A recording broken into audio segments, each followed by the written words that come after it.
A paz do Senhor para todos que está nos assistindo agora. Estamos iniciando agora mais um comentário e será a lição de jovens, falando sobre o temor de Deus é o caminho da santificação. Esta é a lição que será ministrada no dia 15 de janeiro nas igrejas, Assembleia de Deus.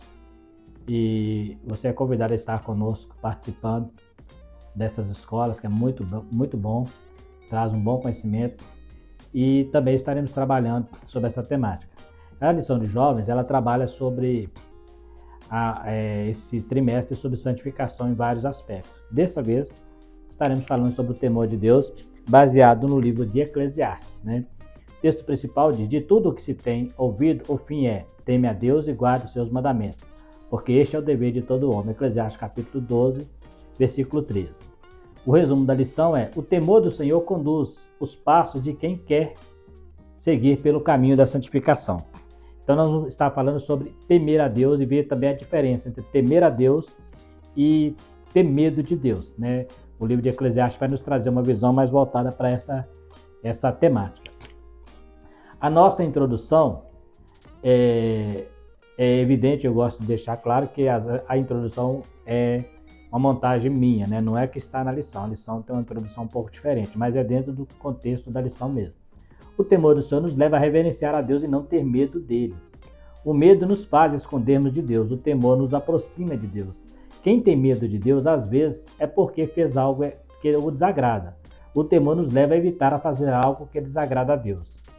Quem tem medo de Deus deve, Quem tem medo deve. Quem tem temor não quer dever. Então a diferença é exatamente essa. Quando eu tenho medo de Deus é porque eu estou devendo algo, fiz algo que desagradou. Mas quando eu tenho temor, eu vou evitar que isso aconteça, Por eu conhecer a justiça de Deus. Então essa é mais ou menos uma temática dentro do livro de Eclesiastes. O temor do Senhor é o princípio da sabedoria. Quer ser sábio? Teme a Deus e anda nos seus caminhos. A nossa primeiro tópico aí fala: o temor do Senhor. Temer a Deus é não ter medo. Apesar de as palavras serem semelhantes, temer e temor, o temor tem a ver com a reverência e respeito. Não devemos servir a Deus por medo de ir para o inferno. Isso é escravidão e não comunhão. O verdadeiro cristão não vive com medo, por saber que Deus é amor e é misericordioso, mas o temor nasce da justiça e não da misericórdia. A misericórdia abre o caminho para todos, mas a sua justiça dará a cada um a recompensa de sua caminhada. Então, a diferença entre misericórdia e justiça é exatamente isso, porque a misericórdia, ela alcançou a todos através da cruz do Calvário, através do sacrifício. Mas a justiça vai também alcançar a todos no sentido de recompensa.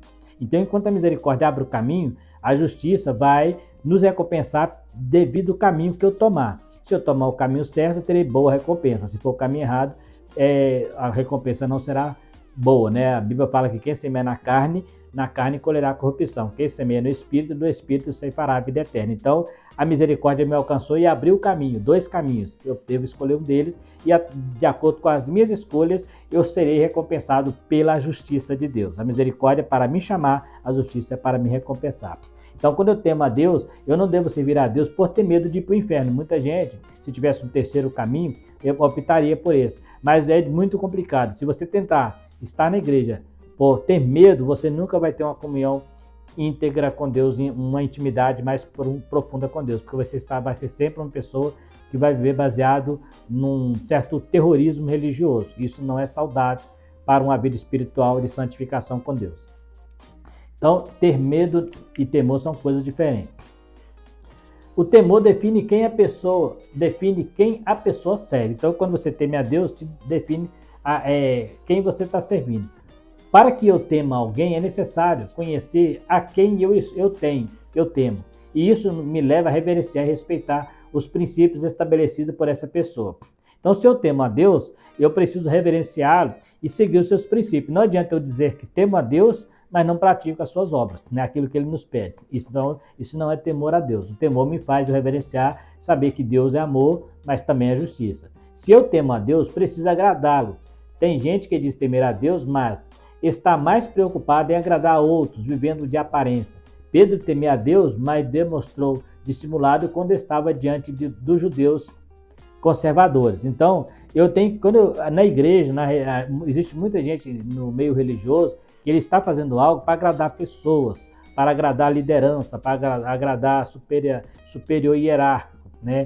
Mas tudo que nós fizemos deve ser para agradar a Deus, deve ser para agradar o Senhor. Então, quando você teme a Deus, é a Ele que eu tenho que agradar. E muitas vezes, agradando a Deus, possa ser que eu desagrade alguém, mas o importante é eu agradar a Deus, porque Ele é que me chamou para estar próximo dele. Então, tem gente que está mais preocupada em aparecer, né, em mostrar serviço para outras pessoas. E Jesus ele falou sobre os fariseus que eles gostavam de fazer isso para aparecer os homens, né? E ele falou assim, já recebeu sua recompensa, que é os elogios, né? Mas não recebe a recompensa de Deus. Então, nós devemos fazer para Deus, porque ele conhece a intenção do meu coração.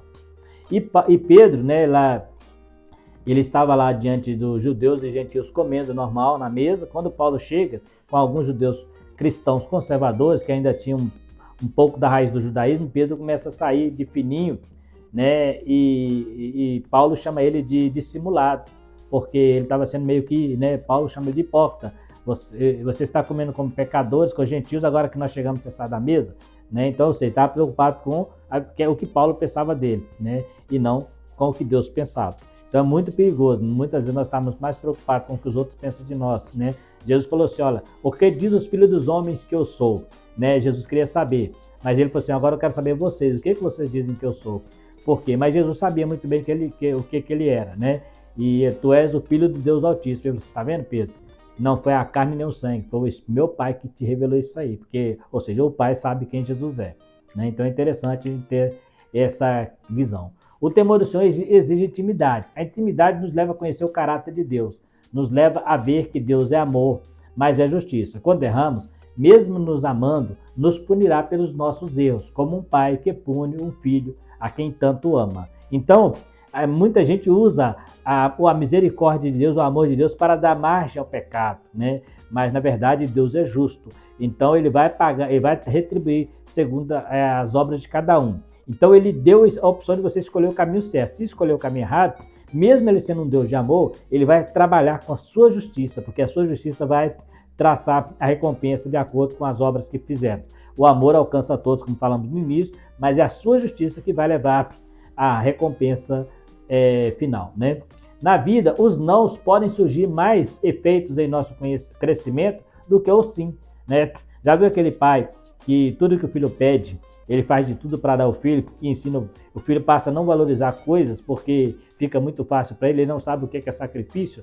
Então, muitas vezes, o sim pode prejudicar no crescimento, dar prioridade a valores, né? Pode quebrar princípios. Então, tem hora que o pai fala não, na criança, muitas vezes o pai fala não. Quando a criança cresce, fica adulta, ela vai entender por que o pai falou não. Na verdade, o pai, quando fala não, até em relação ao próprio Deus e a nós, ele fala não porque ele está nos protegendo de nós mesmos. Ele sabe até onde nós podemos ir, então, para nos proteger. E quando você insiste no sim de Deus, isso pode trazer consequências. Ezequiel insistiu no sim de Deus, Deus então deu para ele mais 15 anos. Né? E o que aconteceu?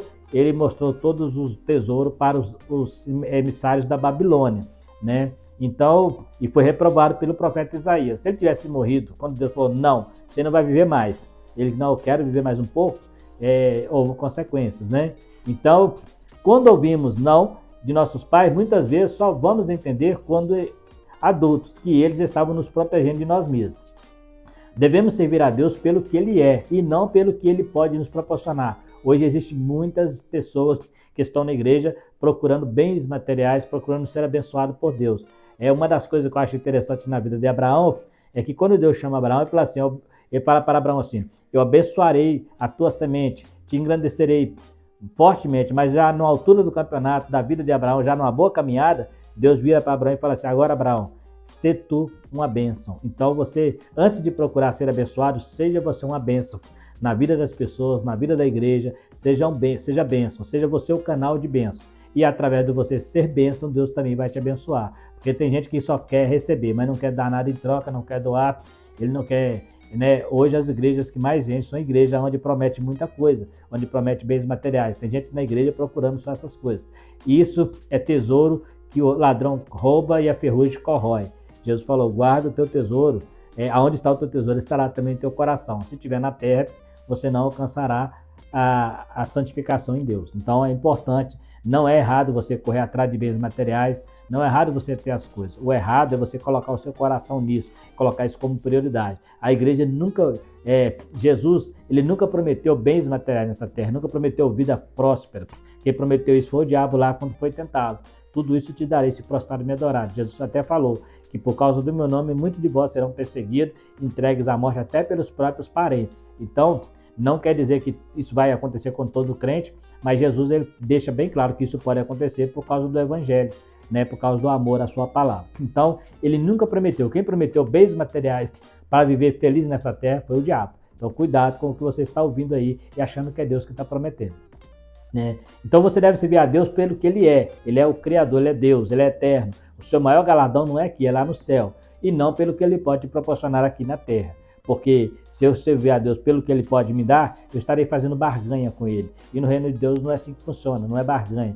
Eu busco o reino de Deus e as outras coisas são acrescentadas de acordo com a minha necessidade. Não é eu buscar as coisas e o reino de Deus ser acrescentado. Tem gente que inverte. Eu tenho que ser bem financeiramente para estar bem com Deus. Não, eu tenho que estar bem com Deus financeiramente, socialmente, moralmente, fisicamente, é consequência, né? E mesmo assim, existe situação em que eu posso estar bem com Deus, mas na minha vida, né, saúde, por exemplo, né, quantos cristãos fiéis adoecem, né, passam por dificuldade financeira, mas mantêm a sua integridade, porque sabe que o mais importante é estar com Deus. Então, isso é temer a Deus, é mesmo sabendo que mesmo nos nãos de Deus, Deus está nos protegendo, está fazendo o que está na vontade dele. E a vontade de Deus sempre é soberana, sempre é a melhor, né?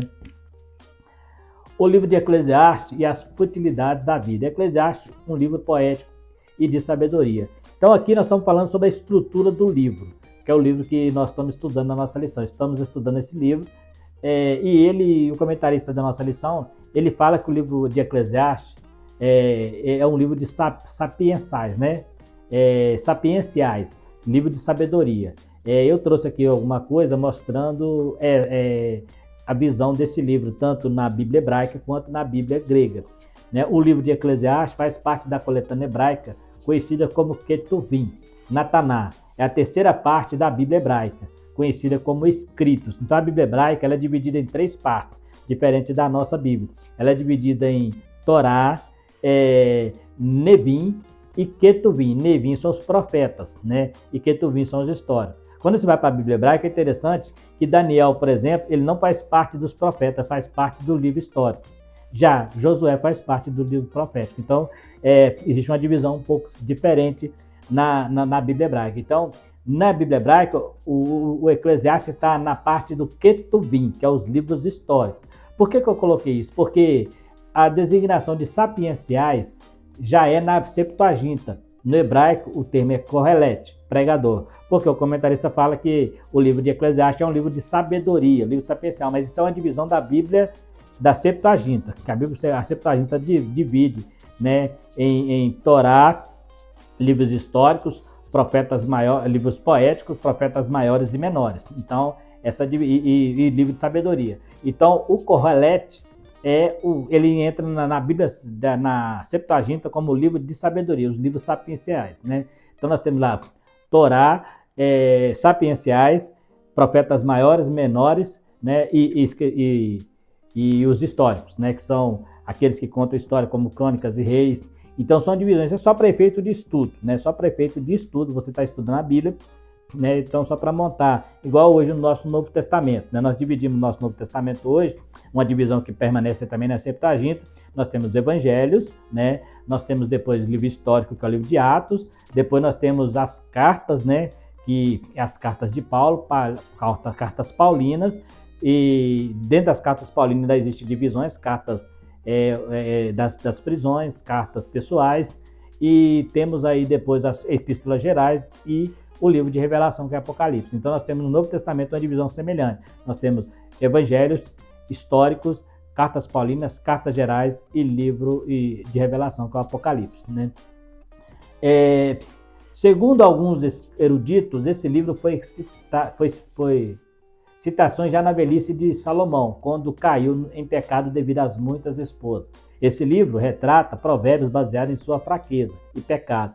Então, né, alguns eruditos, alguns comentaristas, quando vai fazer a divisão na vida de Salomão, eles trabalham como se a vida de Salomão tivesse 3 períodos. O primeiro período é o período do livro de Eclesiastes, onde ele está na sua juventude, com seu casamento. Então ele faz ali um livro romântico, né, que hoje para os judeus tipifica o relacionamento deles com Israel, né, de Deus com Israel, né, Israel no caso seria a sunamita, né, sulamita, e para a igreja, né, tipifica o relacionamento de Cristo com a igreja. Mas é um livro que, a princípio, no seu contexto, ele está relacionado também ao seu romantismo com a sua esposa, né? Então é o livro da sua juventude. O livro de Provérbios é chamado o livro da fase adulta de Salomão. Então nós temos a fase da juventude, a fase da maturidade, que é o livro de Provérbios, onde ele está lá no reino, ele cita seus provérbios, ele está governando.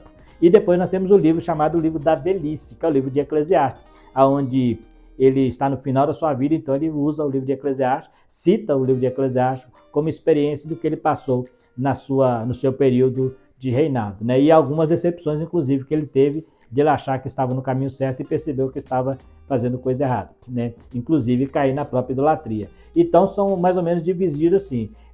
Alguns eruditos já acreditam que ele é da velhice de Salomão, ou seja, no final da vida de Salomão. Ele escreve o capítulo 12 falando sobre o final, né, ali da vida dele, né? A estrutura do livro de Eclesiastes. O livro representa tipo pessimista de literatura de sabedoria oriental, que mistura declarações otimistas que sugerem que um segundo autor pudesse ter estado envolvido, ou que um compilador posterior misturou os sentimentos expressos por 2 autores diferentes. Lutero negava a veracidade da autoria de Salomão, e alguns intérpretes conservadores também concordam.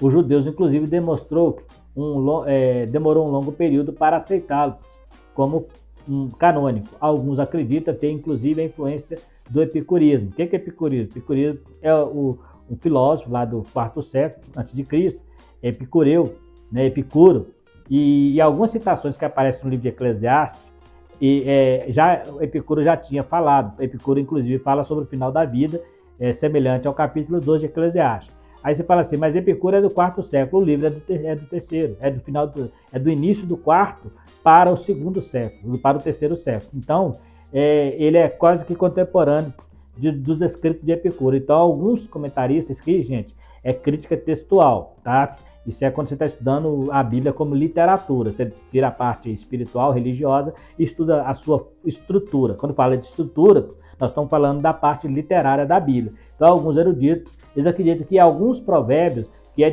citado em Eclesiastes, foi pegado emprestado de filosofia de Epicureu, dos epicureus, né, de Epicuro. Aí você fala assim, mas isso é um absurdo, que a Bíblia é inspirada, isso não muda o fato dela ser inspirada. Paulo, ele cita exemplos de filósofos nas cartas, né? Ele cita Zenão, ele cita o próprio Epicuro, né?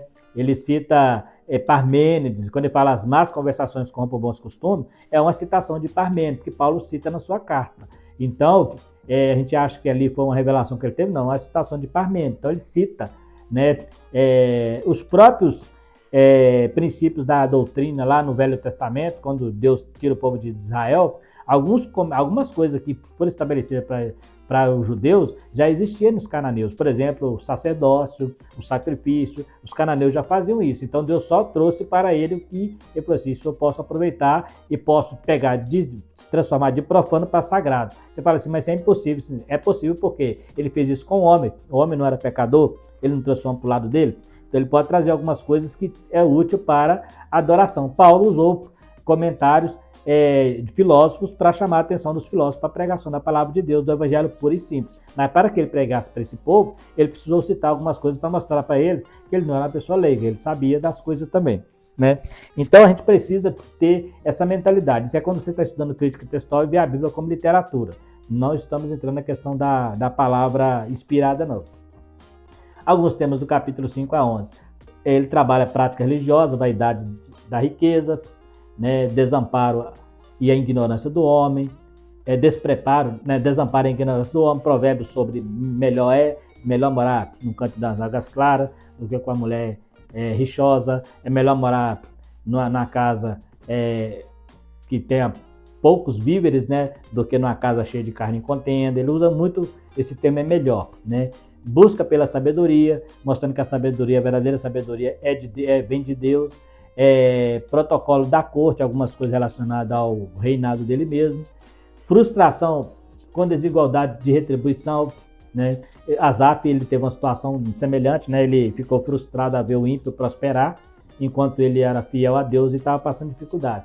Então, um destino incomum, né? Apreciação à vida, inadequação da sabedoria, usar a sabedoria para meios errados, né? Fala sobre o ímpio, usar a sabedoria para prejudicar, né? Diversos ditados práticos, um chamado para agir e reflexão sobre o conhecimento, o envelhecimento humano, que é o capítulo 11:7 e versículo capítulo 12:8. Né? No 11:7 ele fala, aproveita a tua vida enquanto é jovem, sabendo, porém, que tudo que você fizer, Deus vai pedir conta. E no 12 ele conta aquele famosa, em forma poética, do homem perdendo o seu vigor. Né? Ele fala lá sobre, antes que vem os maus dias, em qual direis não tem nele contentamento, antes que caia os roedores, os dentes, antes que floresça a amendoeira, o cabelo, né? Antes que escureça aquele que olha pela janela, os olhos, o ouvido, né? Os ruídos, não ouve mais os ruídos, né? O copo de prata quebrado, né? Que é o rim. Então ele vai trazendo ali as guardas da casa que começam a se curvar, a coluna. Então ele vai falando como vai se curvando até se voltar ao pó. O homem anda ereto, aí ele vai, de acordo com ele vai adoecendo, ele vai se curvando até voltar ao pó, e o espírito vai para Deus e o pó volta para a terra. Né? Então, ele trabalha mais ou menos sobre como que o homem está indo. Porque isso é importante, porque quando você está nessa vida, a gente trabalha para ganhar dinheiro, correr atrás de bens materiais, parecendo que vamos viver aqui eternamente, e esquecendo de dar valor a coisas mais importantes. Salomão percebeu só na sua velhice, só quando ele falou assim, tudo que eu pedi, tudo que meus olhos desejou, não os neguei.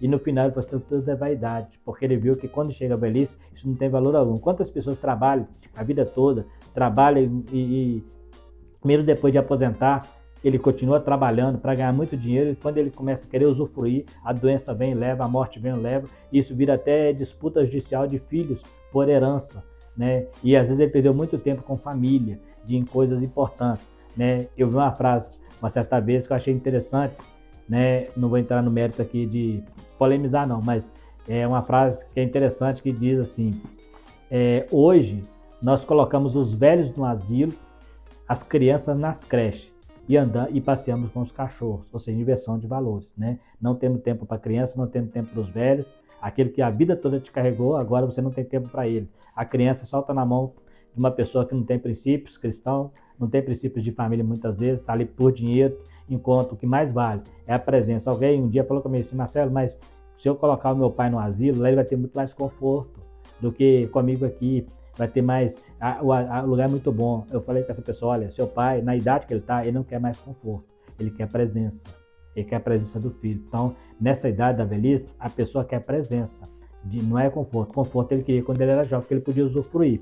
Né? Tranquilidade, não, hoje é presença. Então, infelizmente, nós temos substituído presença por valores. Hoje os pais não são presentes na vida dos filhos, mas substituem com videogames, com celulares, e o filho cresce sem ter vínculo emotivo com os pais, aquela ligação com os pais, não sente falta dos pais porque é substituído por bens materiais.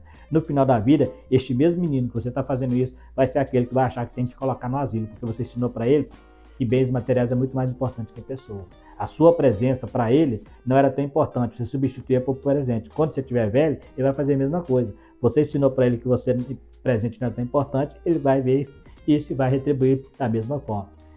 Aí você fala assim, Marcelo, é errado? Não. Existem situações que realmente precisa da creche, precisa do asilo. Eu só estou falando, se você puder evitar, né, que isso seja a última opção, porque tem gente que coloca para ganhar muito dinheiro, para depois não viver a vida, né? E não é dinheiro que faz um lar feliz. É amor, é comunhão, é calor humano que faz um lar feliz. Né? Existem muitas casas de ricos onde eles não são felizes. Existem muitos pobres em casas, pequenos casebres, mas existe uma felicidade muito grande, porque existe calor humano. Então pense nisso, né? Se quer ganhar muito dinheiro, corra atrás, é bom, é necessário, mas não deixe que isso sufoque a sua vida e você, no futuro, venha pensar assim, eu podia ter passado mais tempo com a minha família, Eu podia ter passado mais tempo com meus filhos. Eu podia ter brincado de papagaio com meu filho, jogado bola com meu filho. Eu nunca parei para assistir um filme com ele.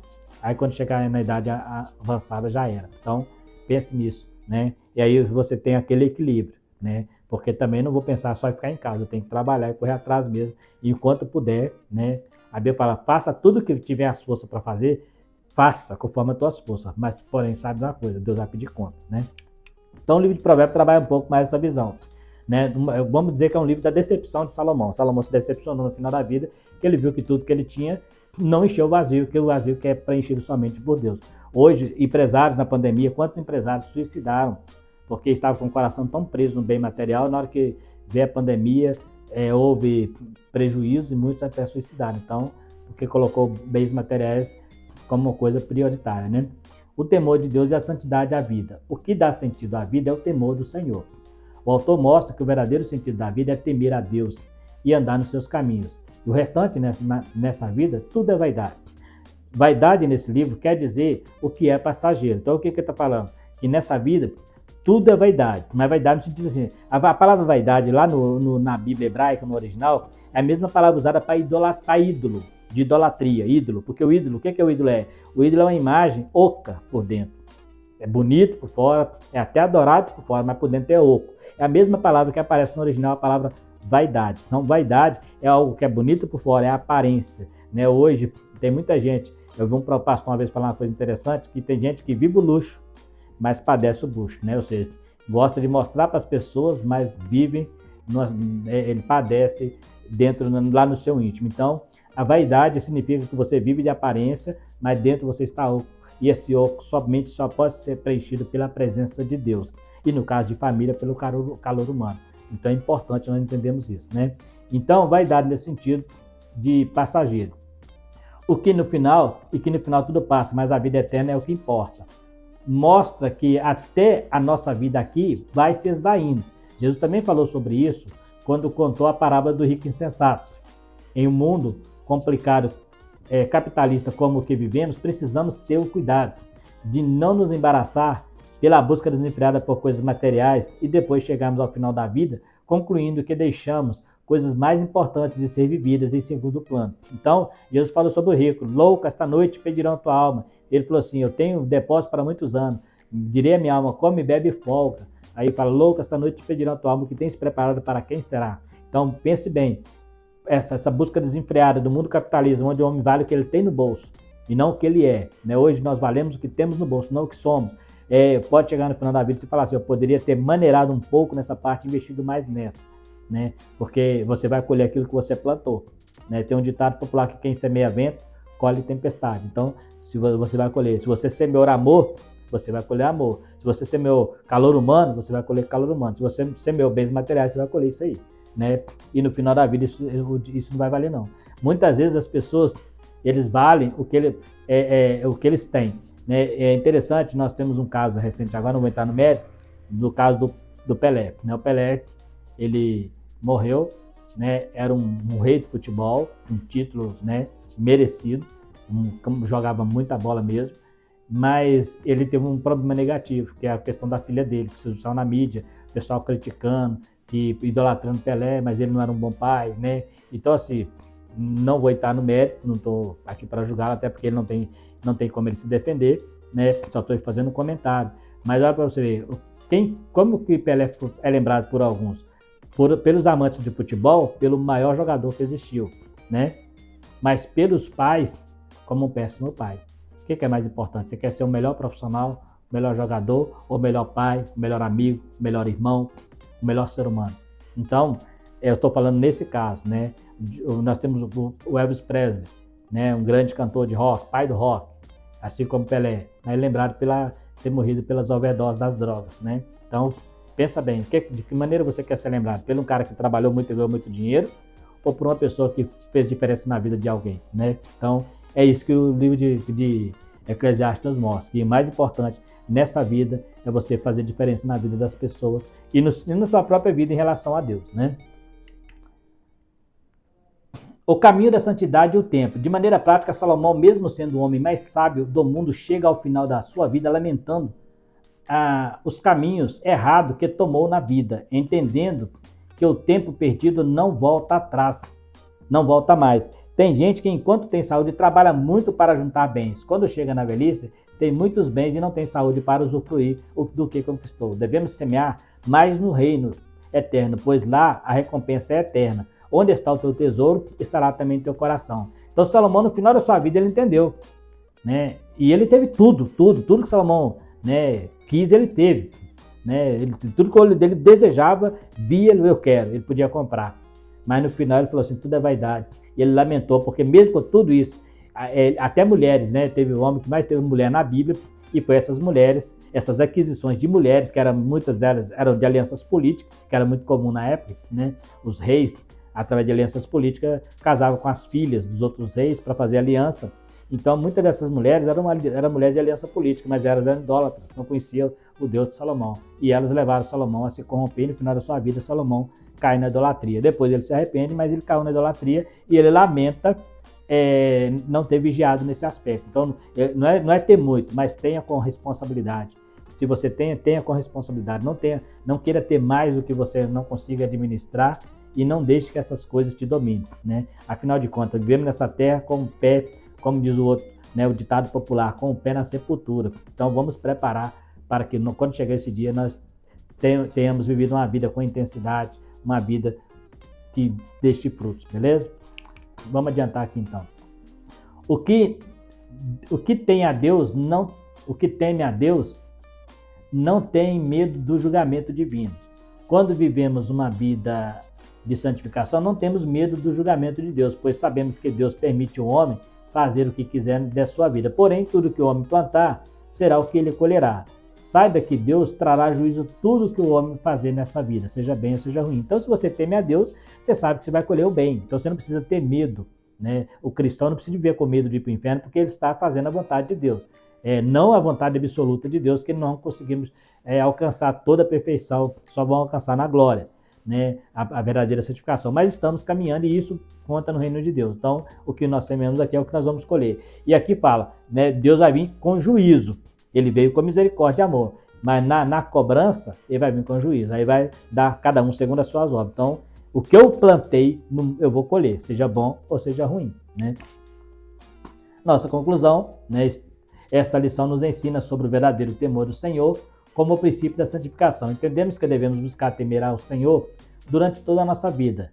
Vivemos intensamente nossa vida com responsabilidade. Podemos viver de maneira que quisermos, sabendo, porém, que um dia prestaremos conta diante do grande juiz. No capítulo 2 de Salomão, traz de forma poética o caminho do homem percorrido até se encontrar com a morte, onde tudo acaba e tudo que fizermos será só lembranças. Aí é que está a questão. Alguém fala assim, depois que eu morrer, não importa do jeito que vai lembrar de mim, mas o seu legado que você vai deixar, que legado vai ser esse? Legado de boas lembranças? Né? Ou legado de pessoas que passou por essa vida e não fez nada, não somou nada, né? A gente tem que somar, né? Isso faz parte do propósito da nossa vida. Então, viva uma vida com propósito, viva uma vida com responsabilidade, né? E tudo que você fizer, se você viver com responsabilidade, no final, a colheita vai ser muito boa. No mais, quero agradecer a todos pela oportunidade de poder estar mais uma vez discutindo a lição, né? Na nossa igreja em particular, não teremos, né, escola dominical, mas as outras igrejas terão. Você tem toda a liberdade de estar participando, fazendo comentários, né? E quero pedir a você que, ao assistir esse vídeo, assista o outro também, visualize ali para nos ajudar na divulgação, dê o seu like, né? E você que tem visualizado, se gostou, se inscreva. Uma outra observação, talvez você quer se inscrever, tem um sininho para você assinar, para você receber todas as notificações, mas talvez você não quer ser notificado, de vez em quando você quer ir lá olhar o canal, então você não precisa ativar o sininho, você só se inscreve, quando você quiser ver alguma aula, você vai lá no canal e assiste. Não precisa ativar o sininho, porque se você ativar o sininho, toda vez que eu lançar um vídeo, você vai ser notificado, e tem muita gente que não quer, né? Então, é uma coisa que você pode fazer também. Vou me inscrever, mas eu não vou ativar o sininho. Então, quando eu quiser saber a aula, eu vou lá no canal e lhe dá lá um joinha para nos ajudar. No mais, que Deus abençoe, fiquem todos com Deus e até a próxima, querendo Deus.